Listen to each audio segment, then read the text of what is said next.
Bonjour à toutes et à tous, vous écoutez Cinécast, le podcast qui vous recommande des films à voir au cinéma en streaming ou en VOD. Et aujourd'hui, je vais vous parler du film Jamais plus, titre original It Ends With Us, film de Justin Baldoni qui sort en Belgique ce 7 août, qui sort en France le 14, la semaine prochaine, qui est un film adapté d'un roman à succès écrit par Christy Hall et qui raconte l'histoire de Lily Bloom, qui va surmonter une enfance traumatisante pour se lancer dans une nouvelle vie à Boston et poursuivre son rêve de toujours d'ouvrir sa propre boutique. De sa rencontre fortuite avec le charmant neurochirurgien Ryle Kincaid naît une connexion intense, mais alors que les deux tombent profondément amoureux, Lily commence à entrevoir des aspects de Ryle qui lui rappellent la relation de ses parents. Lorsqu'Atlas Carrigan, le premier amour de Lily, réapparaît soudainement dans sa vie, sa relation avec Ryle est bouleversée et Lily réalise qu'elle doit apprendre à s'appuyer sur sa propre force et faire un choix impossible pour son avenir. On en parle un petit peu plus longuement après un extrait de la bande-annonce. We gather storms, never knowing what they'll mean.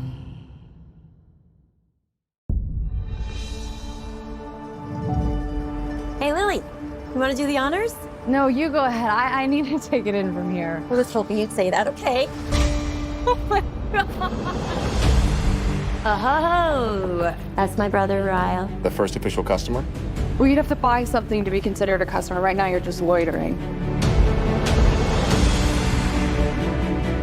We all have an idea of what love can be. I want to see you again. Now you see me. You know what I mean. That special connection you feel. That first kiss.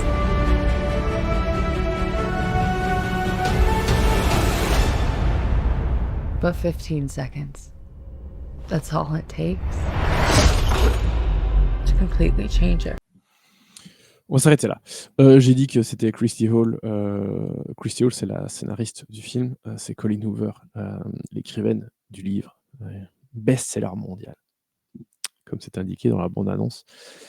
Je n'avais pas entendu parler du livre, je ne vais pas vous mentir. En même temps, déjà, je ne lis pas assez. J'ai trop de films à voir.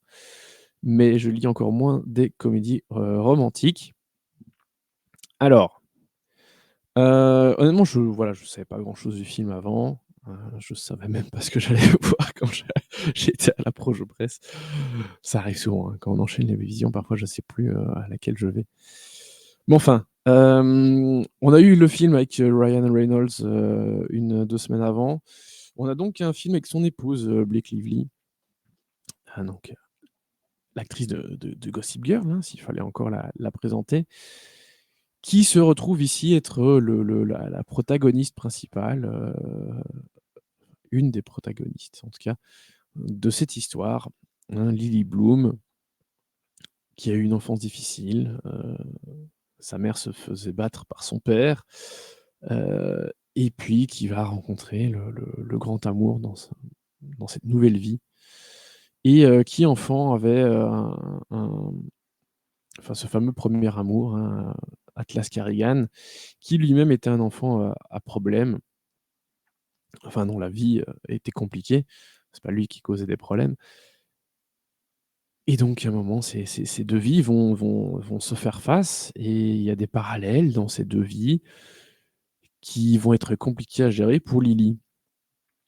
Alors d'un point de vue rom-com, l'histoire est très, très attendue, très convenue. Et je trouve qu'un des gros problèmes du film, c'est que le film et le bouquin en vrai, se veut plus intelligent qu'il ne l'est vraiment. Donc en fait, j'ai l'impression que comme souvent on parle dans les films d'horreur, on parle de elevated horror, comme s'il y avait des films qui étaient, comme si l'horreur ne valait pas grand-chose, de manière générale et puis qu'il y avait quelques films qui se détachaient du lot parce qu'ils sont un peu plus intelligents, ce qui pour moi est du bullshit, total.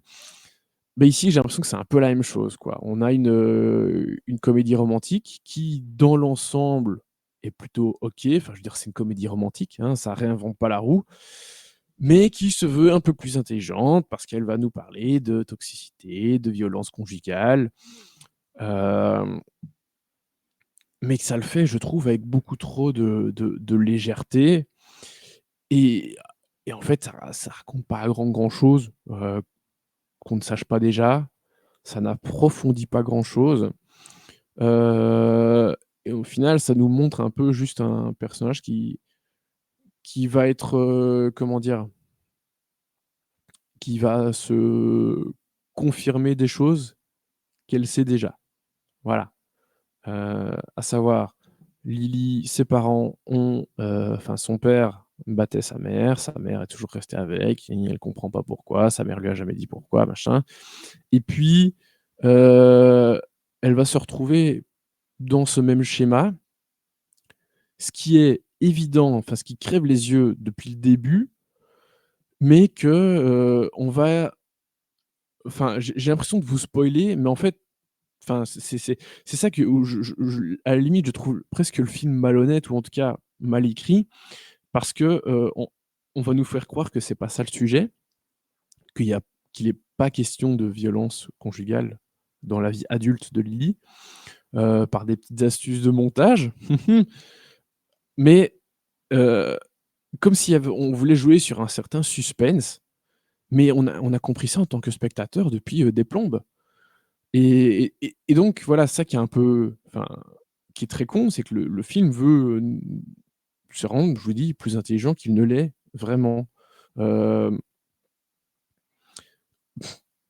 voilà et alors le réalisateur du film, Justin, Baldoni, est un des acteurs principaux du film en plus.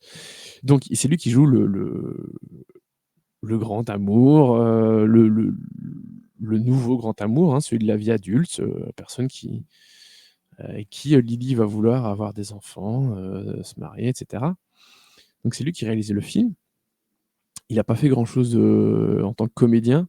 En tant que réalisateur, il a réalisé le film Clouds, il y a quelques années, qui était sorti direct sur Disney+, qui parlait qui était basé sur une histoire vraie, qui parlait d'un enfant, qui avait je sais plus quelle maladie et enfin d'un ado qui avait je sais plus quelle maladie et qui allait sortir un grand, enfin qui va vouloir composer, faire des morceaux, sortir un album.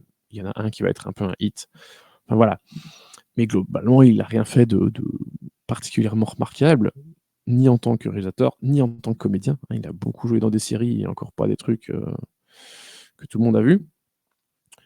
Et effectivement, moi, en tant que comédien, il m'a pas convaincu, heu, parce que le problème, c'est que, voilà, on va nous tenter de nous faire croire que que c'est l'homme parfait, le mec qui a tout compris, qui est super. Alors que dès sa première scène, heu, il transpire la toxicité comme pas possible. Tu es là: «Mais enfin, comment veux-tu qu'en tant que spectateur, on achète ça, enfin, on adhère à ce truc, on se dise: «Ah ouais, il est neurochirurgien, il est trop bien». Alors que enfin bref, vraiment dès ces premières secondes, tu es déjà là: «Bah non, ce mec n'a pas l'air super». Donc voilà, je suis pas convaincu par le personnage en tant que tel, je suis pas convaincu par le jeu du gars, de Justin Baldoni et puis on a, Brandon Sklenar, qui joue, l'amour de jeunesse qui va réapparaître dans la vie, bien plus tard. Qui a l'air d'être un mec un peu plus lambda avec un certain charisme, hein, c'est clair, qui est plutôt pas mal, voilà, heu et je trouve que ça fonctionne plutôt bien avec Blake Lively, la relation entre les personnages, est plutôt pas mal. Ceux qui jouent les personnages, adolescents sont bien aussi. Mais enfin voilà, je trouve que le gros problème du film, c'est son écriture, c'est ce qu'il nous raconte, comment il nous le raconte, comment il nous le montre d'un point de vue, cinématographique. Heu, pour moi, c'est non. Voilà. Et c'est dommage parce qu'il y a une certaine, il y a certains côtés du film qui sont pas mal liés au personnage de Lily, de son amour pour les fleurs, de sa boutique et cetera.